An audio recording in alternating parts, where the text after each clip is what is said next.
Novels for ever میں خوش آمدید۔ آج کے ہمارے ناول کا نام ہے ساحلوں کی ہوا اور اس کی رائٹر ہے اقرا صغیر احمد۔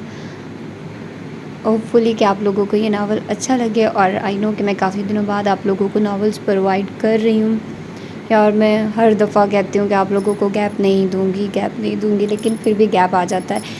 اب بھی میں کچھ کہہ نہیں سکتی کیونکہ کچھ بیزی روٹین چل رہی ہے، لیب کا کام ہوتا ہے، تو اس کے لیے بھی میں یہی کہوں گی، کوشش کروں گی کہ آپ لوگوں کو ناولز دوں۔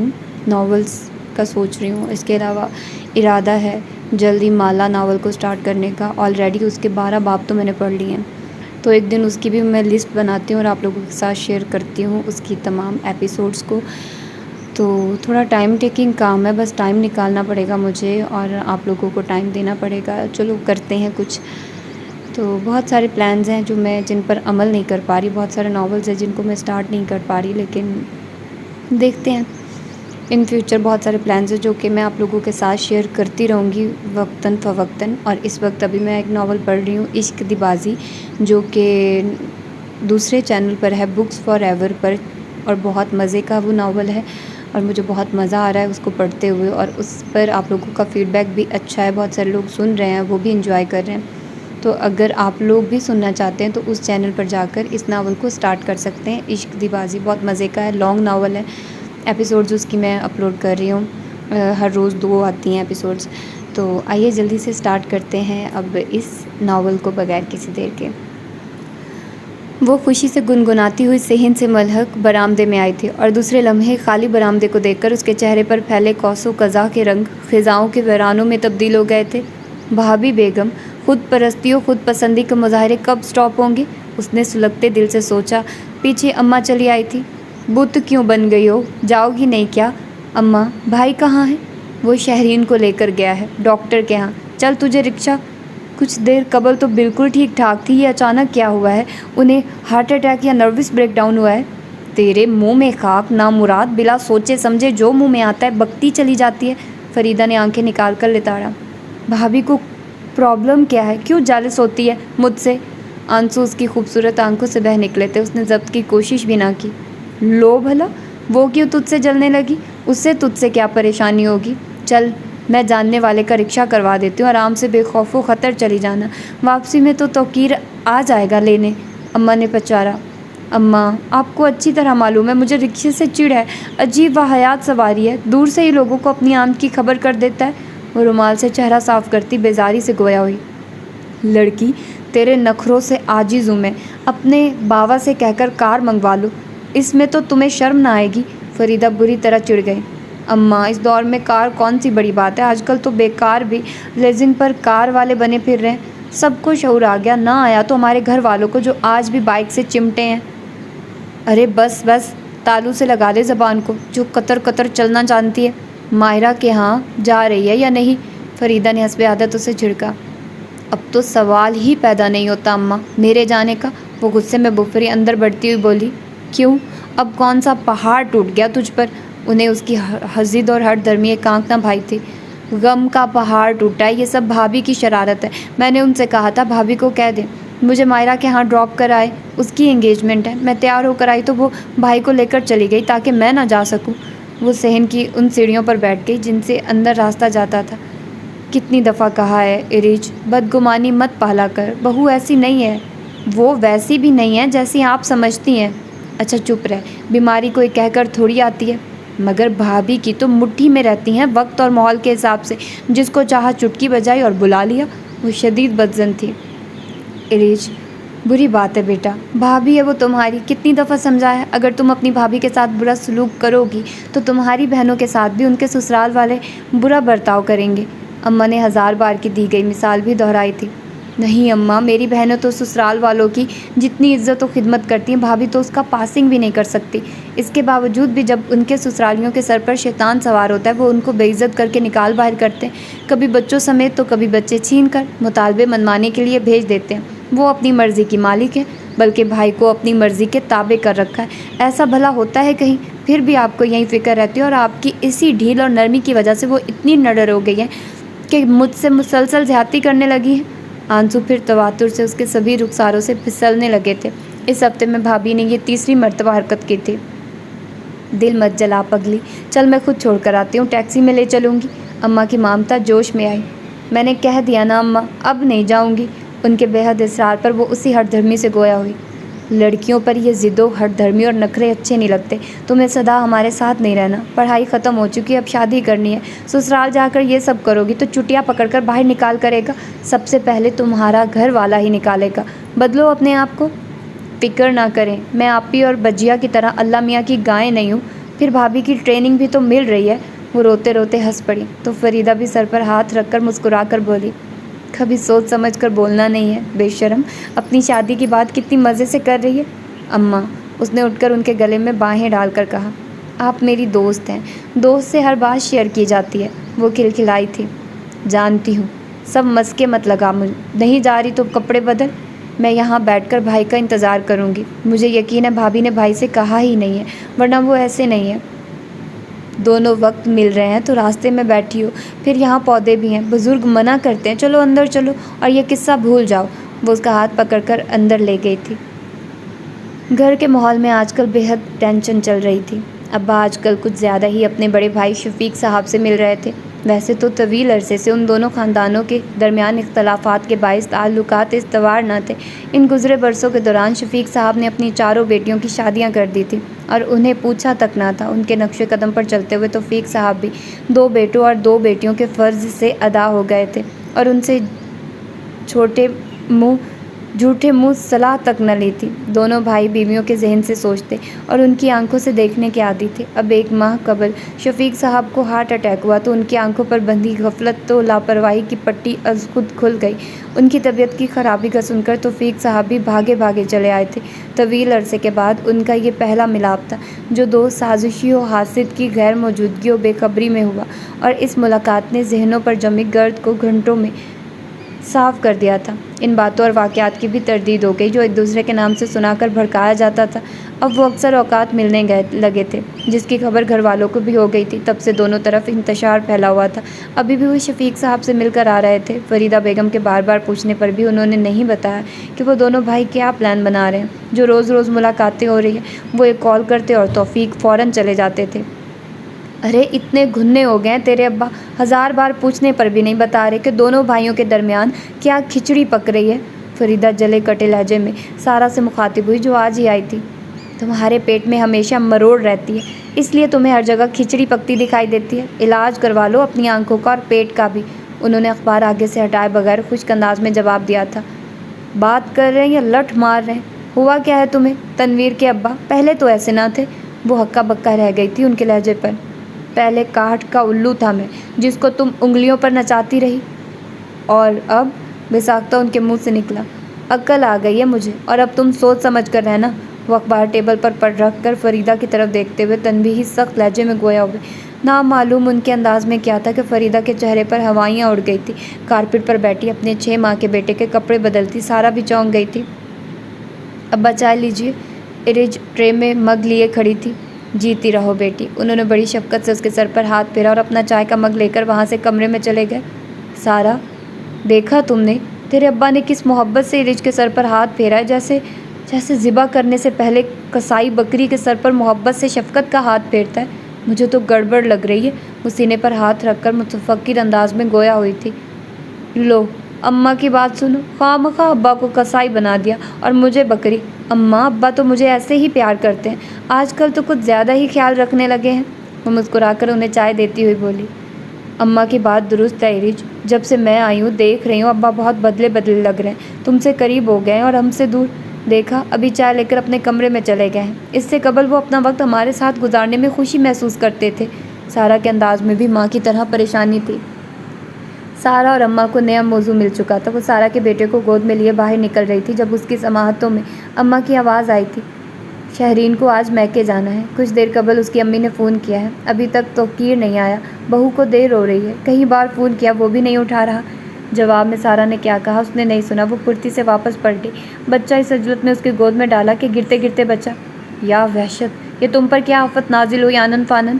سارا روتے ہوئے بچے کو سینے سے لگا کر بولی، مجھے مائرہ کی طرف جانا ہے، وہ ناراض ہے مجھ سے، اس کی کال آئی تھی ابھی۔ اماں میں جاؤں؟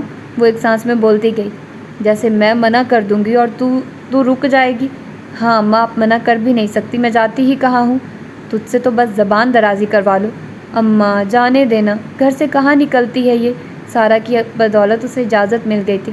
تمام سوٹس وہ پہلے ہی پریس کر کے ہینگ کر دیا کرتی تھی، سو تیاری میں اسے 10 منٹ سے زیادہ نہ لگے تھے۔ بال برش کرنے کے بعد فولڈ کر کے کیچر میں جکڑ دیے تھے۔ اس کے تیکھے نقوش خوبصورت تھے، شفاف جلد میں گلابیاں گھلی ہوئی تھیں۔ اماں کی سختی کی وجہ سے کوئی میک اپ کا سامان اس کے پاس نہ تھا، سوائے ایک لائٹ پنک کلر کی لپسٹک کے جو ہونٹوں پر لگ کر محسوس نہ ہوتی تھی۔ وہ اکلوتی لپسٹک اس نے ہونٹوں پر پھیری۔ کانوں میں پہلے ہی سونے کے نازک سے ٹاپس تھے جو ہر وقت موجود رہتے تھے۔ وہ پرس لے کر چادر اوڑھتی ہوئی کمرے سے نکل کر بڑے کمرے میں آئی تو اماں نے تنقیدی نگاہ سے دیکھا تھا، جبکہ سارا کی نگاہ میں بڑا پیار و فخر تھا۔ ماشاءاللہ، مجھ سے اور صوفیہ باجی سے بھی آگے نکل گئی ہو، روپ و رنگ میں بھی اور قد و قامت میں بھی۔ سارا بلو سوٹ میں اس کے مہکتے وجود کو پیار سے دیکھتی ہوئی بولی۔ لمبی اونٹ جیسی ہو گئی ہے، عقل ٹخنوں سے آگے نہ بڑھ سکی۔ چل جا کر اپنے ابا کو کہہ، وہ چھوڑ کر آئیں گے تجھے۔ میں ابا کے ساتھ نہیں جاؤں گی، رات میں انہیں دھندلا دکھائی دیتا ہے۔ پھر کس کے ساتھ جاؤ گی؟ بھائی کے ساتھ، وہ آتے ہوں گے۔ مگر وہ شہرین کو لے کر جائے گا۔ اگر آج بھابھی نہیں جائیں گی تو قیامت نہیں آئے گی۔ اگر قیامت کو آنا ہی ہے تو تیری زبان پر کیوں نہیں آ جاتی جو بے مصرف چلتی ہے؟ کچھ بھی کہہ لو، کچھ بھی سمجھا لو، مگر اس لڑکی کی سمجھ میں نہیں آتا ہے۔ فریدہ جو پہلے شوہر کی طرف سے پریشان تھی، ایسے میں ارج کی ضد نے اسے سیخ پا کر دیا تھا۔ آپی، اماں اسی طرح بات بے بات میری انسلٹ کرتی ہیں۔ ارج گلوگیر انداز میں سارا سے مخاطب ہوئی۔ اماں، آپ کے سمجھانے کا طریقہ غلط ہے، ایسی باتیں پیار محبت سے سمجھائی جاتی ہیں۔ اور ارج، تم بھی بچپنا چھوڑو، عقل کو استعمال کرنا شروع کرو، آنکھیں کھول کر اپنے ارد گرد دیکھو اور سیکھو کہ لوگ کس طرح رہ رہے ہیں۔ اس دور میں سچ بھی بہت محتاط طریقے سے بولا جاتا ہے۔ السلام علیکم، کیا باتیں ہو رہی ہیں؟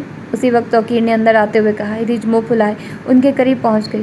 بھائی، مجھے مائرہ کے ہاں جانا ہے، اماں منع کر رہی ہیں۔ میں منع نہیں کر رہی، کہہ رہی ہوں اپنے ابا کے ساتھ چلی جا۔ فریدہ اسے گھورتے ہوئے بیٹے سے مخاطب ہوئی۔ ابا اس ٹائم کہاں جائیں گے، میں چھوڑ آتا ہوں۔ بہو کو میکے جانا، وہ تیار بیٹھی ہے، تم اس کو لے جاؤ۔ بھابھی تو روز میکے جاتی ہیں، خصوصاً ان دنوں۔ ان کو امی کی یاد بہت آتی ہے جب ہمارے ہاں آپی یا اپیا آتی ہیں تاکہ کام نہ۔ ارج، زبان بند کر لے ورنہ۔ فریدہ کا بس چلتا تو وہ اس کی زبان کاٹ ڈالتی۔ اماں کیوں ڈانٹتی رہتی ہیں، رہنے دے، بچی ہے ابھی۔ توقیر شفقت سے اس کے سر پر ہاتھ رکھ کر ان سے مخاطب ہوا۔ بچی ہے ابھی کہہ کر تم لوگوں نے اسے بگاڑ کر رکھ دیا۔ کل کلاں سسرال جائے گی تو ناک کٹوائے گی ہماری۔ گھر داری کا ذرا بھی شوق نہیں ہے، بس پر زبان چلتی ہے۔ اماں کو اس کی زبان سے ازلی بیر تھا۔ وہ بھائی کے کاندھے پر سر رکھ کر رونے لگی۔ فریدہ کو مزید پتنگے لگ گئے اور تلملا کر گویا ہوئی۔ ساری زندگی میں صرف یہی سیکھا، زبان چلانا اور آنسو بہانا۔ اماں اب چھوڑیے بھی، سارا کو بہن پر ترس آیا تھا۔ چلو منہ دھو جا کر، میں آ رہا ہوں کپڑے چینج کر کے۔ کم آن، ہری اپ۔ توقیر اس کا سر تھپ تھپا کر اپنے کمرے کی جانب بڑھ گیا۔ ہو گئی خوش؟ بچے کو ذرا سکھ کا سانس نہ لینے دیا، گھر میں گھستے ہی حکم صادر کر دیا ملکہ نے۔ اماں بڑبڑائی۔ ریچ، منہ دھو کر آؤ، بھائی آ رہے ہوں گے۔ اسے جواب دینے کے لیے منہ کھولتے دیکھ کر سارا نے جلدی سے ٹوکا تھا۔ وہ رومال سے چہرہ صاف کرتی ہوئی اپنے کمرے میں آئی، منہ دھو کر چہرہ صاف کیا۔ سینڈل پہنتے وقت نگاہ پڑی تو معلوم ہوا ایک سینڈل کا کلپ غائب ہے۔ اسی طرح وہ سینڈل بری لگ رہی تھی۔ اس میچنگ میں دوسری سینڈل تھی بھی نہیں۔ اسے یاد آیا اس کلر کی سینڈل بھابھی کے پاس ہے جس میں جڑے وائٹ نگینے اس کی شرٹ میں لگی لیس کی نگینوں سے میچ کرتے ہیں۔ وہ ان کے کمرے میں چلی آئی جہاں وہ پہلے سے پھولے ہوئے چہرے کو مزید پھلا کر بیٹھی ہوئی تھی اور بگڑے تیور مطلع کر رہے تھے کہ چند لمحے قبل یہاں موسم خاصا گرم رہا ہے، جس کی شدت و حدت بھابھی کے رویے میں موجود تھی۔ بھابھی جان، آپ اپنی بلو والی سینڈل دیجیے گا جس میں وائٹ نگینے جڑے ہیں، میری سینڈل ٹوٹ گئی ہے۔ اس کے لہجے میں شرینی تھی۔ یہ تمہیں اچانک کیسے مائرہ کی یاد آ گئی؟ دوپہر تک تو تمہارا کوئی ارادہ نہ تھا۔ وہ اس کی بات اگنور کر کے طنزیہ انداز میں گویا ہوئی۔ بھابھی جان، یاد اور بیماری کا کوئی بھروسہ نہیں ہوتا، بن بلائے کبھی بھی آ سکتی ہیں۔ اس نے بھی مسکراتے ہوئے طنز کا جواب طن سے دیا۔ مائرہ کے ہاں کوئی فنکشن ہے؟ ان کا موڈ مزید بگڑ گیا تھا۔ نہیں۔ پھر کوئی سی بھی سینڈل پہن جاؤ، بھری پڑی ہیں تمہارے پاس، ضروری تھوڑی ہے فضول باتیں کرنے جاؤ بھی تو میچنگ ضروری ہے۔ وہ سینڈل میری جہیز کی ہے، 1500 میں خریدی تھی رابی سینٹر سے، ٹوٹ گئی تو بیکار ہو جائے گی، کوئی فنکشن ہوتا تو دے دیتی۔ وہ اپنے مخصوص دل جلانے والے انداز میں کہنے کے ساتھ ساتھ باتھ روم کی جانب بھی دیکھتی جا رہی تھی جہاں سے پانی گرنے کی آواز آ رہی تھی۔ ارج نے جواباً کچھ نہ کہا اور باہر نکل آئی۔ اماں کو وہ بڑے آرام سے جواب دے دیا کرتی تھی اور ان کو بہت کم۔ آج کل کی بے غیرت لڑکیوں سے صرف لڑکوں کی باتیں کروا لو، شادی کا اتنا شوق ہے، ایسی باتوں کے لیے موقع کی تلاش میں رہتی ہے، جہاں موقع ملے اور سر جوڑ کر بیٹھے بے حیائی کی باتیں کرنے کے لیے۔ بھابھی کمرے سے نکل کر گیلری میں آ گئی تھی اور ان کی اونچی بڑبڑاہٹ بخوبی اس کی سماعت تک پہنچ رہی تھی۔ اس کے خون کے اندر طوفان سا مچلنے لگا تھا۔ دل تو چاہ رہا تھا اس مڈل کلاس فیل عورت کی جاہلانہ طبیعت لمحے بھر میں درست کر دے، مگر اماں کے خیال نے اسے باز رکھا۔ ایرج چلو بیٹا۔ توقیر اس کے پیروں کے پاس سینڈل رکھتے ہوئے گویا ہوئے۔ ایرج نے دیکھا یہ وہی سینڈل تھی جسے دینے سے بھابھی نے انکار کر دیا تھا۔ اس نے چہرہ اٹھا کر دیکھا، ان کی مسکراہٹ میں ایک شرمندگی، ایک ازملال سا تھا۔ بھابھی کی جانب سے کی گئی ہر زیادتی پر ان کی طرف سے ایسا ہی رد عمل ہوتا تھا۔ بھائی یہ آپ کیوں لے آئے؟ بہت قیمتی ہے، یہ کسی فنکشن میں اچھی لگتی ہے، میں تو کتنی بھی قیمتی کیوں نہ ہو میری بہن سے زیادہ قیمتی نہیں ہو سکتی۔ ان کے ازحد اصرار پر اسے وہ جبراً پہننی پڑی تھی، مگر بھابھی کی لغو بکواس نے اسے بری طرح پسماردہ کر ڈالا تھا۔ لڑکے اور لڑکوں کی باتیں، شادی کا شوق اور شادی کی باتیں، اس کے اندر بار بار کوئی انہی لفظوں کے کوڑے برسا رہا تھا۔ بھابھی سے اسے پرخاش ضرور تھی، مگر آج پہلی بار نفرت و غیریت محسوس ہوئی تھی۔ خنجر کے وار سے زیادہ زبان کے وار گھائل کرتے ہیں۔ اسی سال وہ BSc کے ایگزام دے کر فارغ ہوئی تھی۔ تعلیمی مراحل کے دوران اور نہ محلے میں ہی اس کا نام کسی لڑکے کے ساتھ آیا تھا کہ اس کی پرورش اماں جیسی سخت گیر و زمانہ شناس عورت نے کی تھی، اور آزادی دیتے وقت اس کی حد بھی سمجھا دی تھی۔ پھر بھائیوں بہنوں اور ابا سے اتنی محبت ملی تھی کہ مزید کسی محبت کی ضرورت ہی محسوس نہ ہوئی تھی۔ خوش نصیبی سے فرینڈز بھی ایسی ملی تھی جو اعلیٰ اخلاق و شفاف ذہنوں کے مالک تھے۔ ان کے درمیان کبھی بھی کسی لڑکے کا ذکر نہ آیا تھا۔ ان کی اپنی باتیں ہی اس قدر ہوتی تھی کہ کسی اور کی گنجائش نہ تھی۔ مائرہ کے ہاں بھی وہ زیادہ دیر نہ ٹھہر سکی تھی۔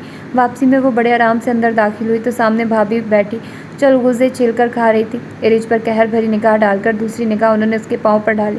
اس کے گلابی پاؤں بلو سینڈل میں جاذب نظر لگ رہے تھے۔ پھر نامعلوم انہوں نے کس انداز میں اسے گھورا تھا کہ وہ اچانک پاؤں مڑ جانے کی وجہ سے لڑکھڑا کر گری تھی۔ سینڈل کا اوپر کا خول اس کے پاؤں میں رہ گیا اور نیچے کا سول دور جا گرا۔ ایک ساتھ دو چیخیں ابھری تھی۔ ایرج کی تکلیف سے چیخ نکلی تھی بھابھی کی اپنی ٹوٹی سینڈل دیکھ کر۔ توقیر جو اسے لانے کے بعد بائک سٹینڈ کر رہے تھے، وہ بھاگ کر اندر آیا تھا اور برق رفتاری سے اسے اٹھایا تھا جو دہلیز پر پڑی تھی۔ کیا ہوا؟ اماں اور سارا گھبرا کر وہاں آئی تھی۔ کچھ نہیں، ایرج کا پاؤں مڑ گیا ہے۔ وہ اسے اٹھا کر اس کے کمرے میں لے آئے تھے۔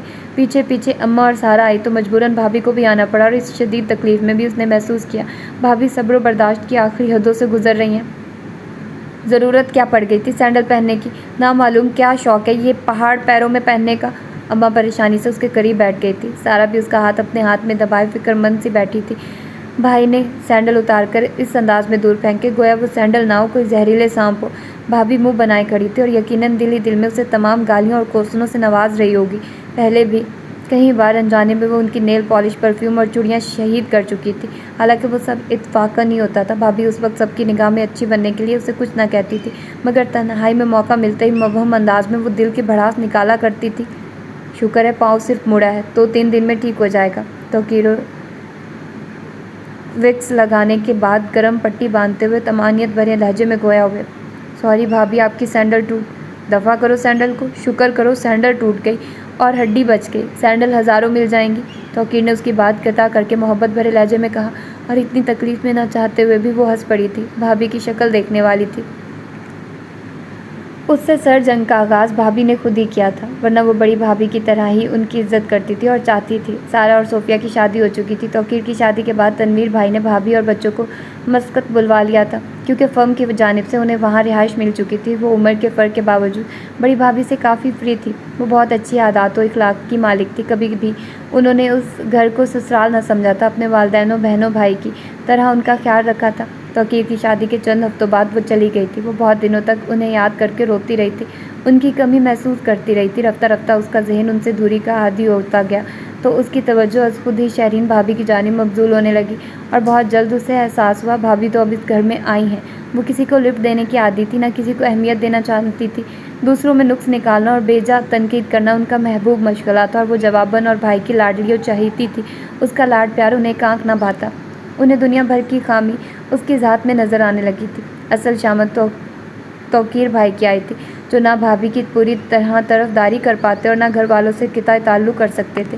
وہ دھیمے مزاج کے، شفیق و محبت کرنے والے انسان تھے۔ ایرج سے انہیں دلی لگاؤ تھا۔ وہ اس سے بہت محبت کرتے تھے۔ اس کی ہر فرمائش و خواہش پوری کرنا وہ اپنا فرض سمجھتے تھے۔ بیوی کے تیور و مزاج سے آشنائی انہیں بھی بہت جلد ہو گئی تھی، مگر شرافت و تحمل سے برداشت کر رہے تھے۔ کئی بار دبے لفظوں میں انہیں سمجھانے کی صحیح کی، مگر انہیں اپنی روش پر قائم دیکھ کر صبر کر گئے۔ اور ارج کا پہلے سے زیادہ خیال رکھنے لگے، جس سے بھابھی نے چڑ کر اس کے خلاف سرد جنگ شروع کر دی تھی۔ وہ بھی پوری طرح مقابلہ کر رہی تھی، ان کی بحث میں انہیں جلانے کے لیے ہر وہ کام کرتی جس سے انہیں چڑ تھی۔ ابا اور دایا کی خفیہ مشاورت میں دن بدن اضافہ ہوتا جا رہا تھا۔ اسی حساب سے اماں کی ٹینشن بڑھ رہی تھی اور ابا اماں کے تعلقات میں کشیدگی بھی۔ سارا اور صوفیہ بھی اس ملاپ سے ناخوش تھی۔ وہ آتی اور اماں کے ساتھ خسر پھسر کرتی رہتی تھی۔ ارج، شرین اپنے ماموں کے بیٹے کا رشتہ لائی ہے تمہارے لیے۔ لڑکا دبئی میں کام کرتا ہے آج کل، یہاں آیا ہوا ہے شادی کی غرض سے۔ اماں نے بہت میٹھے لہجے میں نامعلوم اسے اطلاع دی یا رائے لی تھی۔ مجھ سے جان چھڑانے کا نیا اور خطرناک پلان۔ اس کے دل نے سرگوشی کی۔ کتنی اچھی ہے شرین، جو تمہاری بھلائی کا سوچتی ہے۔ ایک تم ہو جو اس سے بدگمان رہتی ہو۔ اگر وہ تم سے بغض رکھتی تو ایسے کماؤ ہونہار لڑکے کا رشتہ نہ لاتی۔ اماں نے پھر بھابھی کی سائڈ لی تھی۔ بھابھی کے ماموں کا بیٹا؟ ان کے ماموں اور مامی اتنے کالے ہیں تو ان کی اولاد کتنی کالی ہوگی، سوچا ہے آپ نے؟ لو، دماغ پھر گیا لڑکی کا۔ اماں ہنسی تھی۔ ہمیں ان کی کالی رنگت سے کیا لینا؟ لڑکے کی کمائی اور کردار دیکھا جاتا ہے بیٹی۔ جب جیب میں مال ہوتا ہے تو کالی چمڑی بھی گوری ہو جاتی ہے۔ پھر اس دور میں ایسی کریمیں اور لوشنز چل گئے ہیں جو راتوں رات رنگ گورا کر دیتے ہیں۔ سنا ہے لڑکا خوبصورت ہے۔ اماں نے اسے بہلانے کی کوشش کی۔ مجھے نہیں کرنی شادی وادی، میں ایسے ہی ٹھیک ہوں، وہ منہ بنا کر بڑبڑائی تھی۔ اچھا، تم انکار کرو گی اور ہم مان جائیں گے، اس بھول میں مت رہنا، آج کل میں وہ لڑکا یہاں آنے والا، تمیز سے رہنا۔ اماں اسے ڈانٹ ڈپٹ کر چلی گئی اور وہ بھابھی کی ہوشیاریوں پر پیچ و تاب کھانے لگی، جنہوں نے ایک تیر سے کہیں نشانے لگائے تھے۔ اول بہت آسانی سے وہ اسے چھٹکارا پا لیتی، تاحیات اماں ابا اور بھائی کے آگے سر بلند رہتے۔ سوئم اس کی زندگی جہنم بنانے کی جو قسم انہوں نے کھائی تھی، بہت سہل انداز میں وہ اپنے ماموں مامی اور ان کے بیٹے کو سکھا کر اسے جیتے جی واصل جہنم کرتی اور خود موج مناتی۔ دیکھتی ہوں کس طرح وہ ماموں زاد یہاں آ کر ٹھہرتا ہے۔ 1 گھنٹے میں چھٹی کا دودھ یاد دلا کر بھاگنے پر مجبور نہ کر دوں تو ارج نام نہیں ہے۔ اس نے غصے سے منہ پر ہاتھ پھیرتے ہوئے سوچا۔ 1 ہفتے بعد ہی اسے اپنی حسرتیں پوری کرنے کا موقع مل گیا۔ اس دن گھر پر کوئی نہیں تھا۔ کال بیل پر اس نے گیٹ کھولا تو سامنے کھڑے سوٹڈ بوٹڈ دراز قد وجیح صورت اجنبی بندے کو کھڑا دیکھ کر ایسی بوکھلائی کہ کچھ کہہ نہ سکی۔ جی، یہ توفیق انکل کا گھر ہے؟ اسے خاموش دیکھ کر وہ شخص بھاری و پروقار لہجے میں پوچھنے لگا اور وہ فوراً ہی الرٹ ہو گئے۔ پڑھنا نہیں آتا آپ کو یا آپ کی نظریں کمزور ہیں؟ اس شخص کی تمام وجاہت و وقار اس خیال نے محو کر دیا کہ وہ بھابھی کا ماموں زاد تھا۔ جی، اجنبی نے چونک کر حیرانی سے اسے دیکھا تھا۔ شاید آپ کو انگلش پڑھنی نہیں آتی، تبھی ابا کا نام آپ پلیٹ پر پڑھنے کی بجائے مجھ سے پوچھ رہے ہیں۔ اس کا انداز 100% توہین آمیز تھا۔ نتیجتاً اجنبی کے وجیح چہرے پر غصہ اور درشتگی جھلکنے لگی تھی۔ مس، پڑھنے کے باوجود کنفرمیشن ضروری ہوتی ہے۔ اگر میں نام پڑھ کر انفارم کیے بنا اندر چلا آتا تو آپ کا کیا ری ایکشن ہوتا؟ ری ایکشن؟ پھر صرف ایکشن ہی ایکشن ہوتا میرا۔ طبیعت صاف ہو جاتی اور نیت بھی۔ مائنڈ یور لینگویج، آپ کو مینرز نہیں ہیں کسی سے بات کرنے کے؟ وہ اجنبی اس بار پوری طرح غصے میں آ چکا تھا۔ میں بندہ دیکھ کر بات کرتی ہوں مسٹر، تم کیا سمجھتے ہو دبئی سے نمبر 2 پیسہ کما کر یہاں آ کر ہم پر دھونس جماؤ گے؟ Oh shit, you are mad, totally mad. اس شخص کی آنکھوں سے شعلے نکلنے لگے تھے، سفید رنگت میں آگ دہک اٹھی تھی۔ وہ غصے سے سرخ چہرہ لیے وہاں سے چلا گیا۔ چند سیکنڈ بعد کار کے جانے کی آواز آئی تھی۔ ہاں، خس کم جہاں پاک۔ اپنی کامیابی کی خوشی میں وہ جھومنے لگی تھی، اپنی بے پایہ مسرت کے جنون میں۔ وہ اس اجنبی کے ہاتھ سے گرا وزٹنگ کارڈ دیکھنا بھول گئی تھی جو ہوا سے اندر آ گرا تھا۔ بیٹا، کوئی آیا تو نہیں تھا؟ ابا جو 1 گھنٹے سے بے چین سے تھے اسے مخاطب ہوئے۔ جو ان کے لیے چائے لائی تھی؟ نہیں تو ابا؟ ان کو کپ دیتے ہوئے لمحے بھر کو اس کے ہاتھ کانپے۔ حیرت ہے، وہ تو وقت کا بڑا پابند ہے، میں سمجھا مجھے دیر ہو گئی ہے۔ ابا پریشانی سے بڑبڑائے۔ کون وقت کا بڑا پابند ہے؟ کس کو آنا تھا؟ اماں متجسس سی گویا ہوئی۔ شاید وہ آ کر بھی چلا گیا ہے۔ عمر کی بات کر رہے ہیں آپ؟ یہ اس کا وزٹنگ کارڈ مین گیٹ کے پاس پڑا تھا۔ توقیر نے سنہری کلر کا کارڈ ان کی طرف بڑھاتے ہوئے کہا، جو ابھی باہر سے آ رہا تھا۔ ہاں ہاں بھائی، یہ کیسی نامناسب بات ہوئی ہے، وہ آیا اور باہر سے ہی چلا گیا جبکہ میں نے خود اصرار سے بلایا تھا اسے۔ ابا کارڈ دیکھتے ہوئے بے حد تعصب بھرے انداز میں گویا ہوئے۔ کسی بہت اچھے دوست کا بیٹا ہوگا جو آپ کو اتنا دکھ ہو رہا ہے۔ دراصل بہو میکے گئی ہوئی ہے، میں مارکیٹ گئی تھی، گھر میں ارج تنہا تھی، یہ پڑھ کر سو گئی ہوگی۔ یہ تو ویسے بھی مردوں سے شرط لگا کر سونے کی عادی ہے۔ وہ غریب گھنٹی بجا بجا کر یہ کارڈ ڈال کر چلا گیا تاکہ اس کی آمد کا ثبوت رہے۔ اماں نے حسب عادت اسے جھاڑنے کا موقع ضائع نہ کیا، مگر اس وقت وہ اماں کی بات کا برا نہ مان سکی کہ اس کا ذہن تو ابا کی طرف الجھا ہوا تھا۔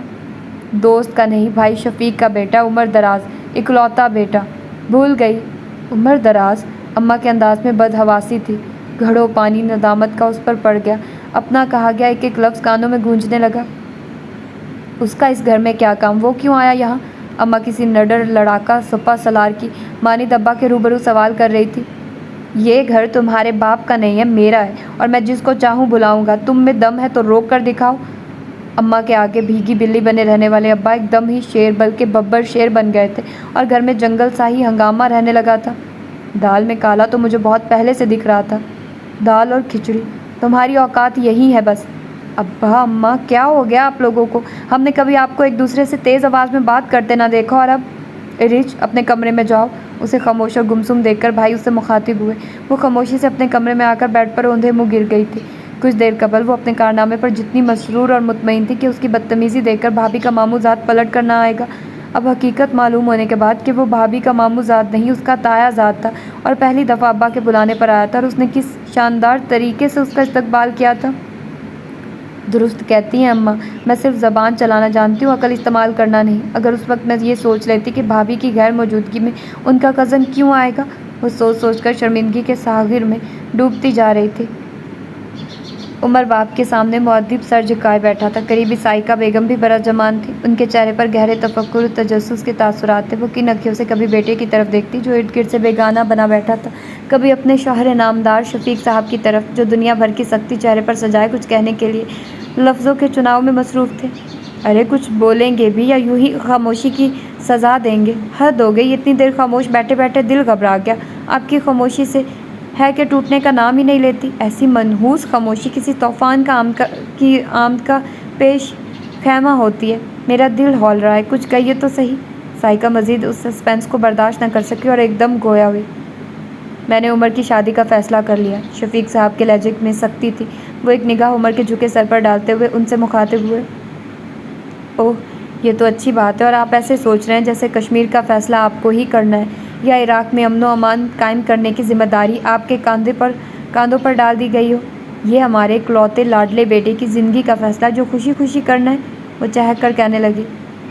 میں نے تو خوشی خوشی فیصلہ کیا، اب دیکھنا یہ ہے تم کتنی خوشی کا اظہار کرتی ہو اپنے اکلوتے بیٹے کی شادی کی خوشیوں کا۔ شفیق صاحب کے طنزیہ لہجے میں ایسی کوئی بات ضرور تھی جس نے ان کی چھٹی حس کو بیدار کر دیا تھا۔ یہ کیسے سیاسی لیڈروں کی طرح بات کرنے لگے ہیں آپ؟ بیٹے کی شادی کی خوشی ماں سے زیادہ کسی کو ہو سکتی ہے؟